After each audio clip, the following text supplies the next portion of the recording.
Thomas Soto. Et puisque je te tiens, je te garde. Raphaël Antoven, bonjour. La morale de Salut l'info. Thomas. Comme dit Tocqueville, chaque génération est un peuple nouveau. C'est à vous de décider quel peuple vous voulez être. C'est Benoît Hamon qui l'a déclaré dimanche soir dans le feu de sa victoire.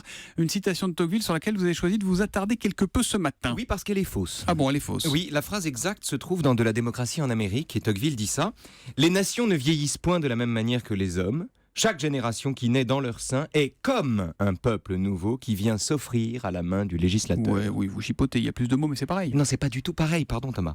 C'est pas du tout pareil. Tocqueville est le premier penseur de la dépolitisation, c'est-à-dire du danger que constitue pour la démocratie le désintérêt du peuple. Or, un peuple, par définition, se renouvelle en permanence comme un organisme, et chaque génération porte avec elle le risque de l'oubli.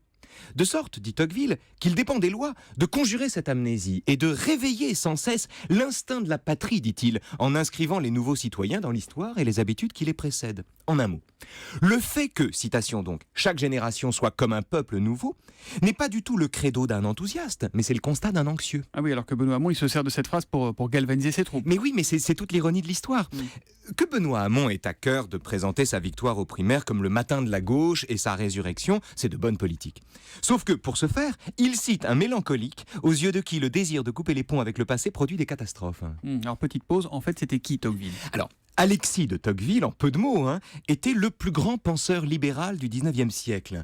Issu de la plus vieille noblesse normande, ça remontait au 15e siècle, il se disait lui-même aristocrate de cœur et démocrate de tête. Et cette double appartenance, cette déchirure intérieure, eut pour effet de le rendre plus sensible qu'un autre à l'illusion, entre autres, de faire du passé table rase. Et en quoi est-ce une illusion de faire Eh du bien, passé table rase? Parce qu'aux yeux de Tocqueville, nous ne sommes le commencement de rien.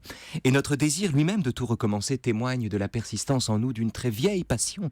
Par exemple, dans le livre intitulé L'Ancien Régime et la Révolution, Tocqueville explique que si la Révolution française a échoué, c'est parce qu'en récusant l'Ancien Régime, les révolutionnaires n'ont pas compris qu'ils en étaient les héritiers. Comment ça? Eh bien, les révolutionnaires opposaient à l'ordre ancien l'idéal d'égalité, c'est bien connu.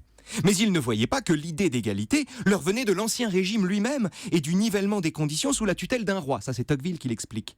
Et c'est par ignorance que les révolutionnaires ont cru bien faire en faisant prévaloir du coup l'égalité sur la liberté. Résultat, ils ont instauré un régime terroriste, Robespierre, et surtout ils ont ménagé l'avènement d'un despote, Napoléon.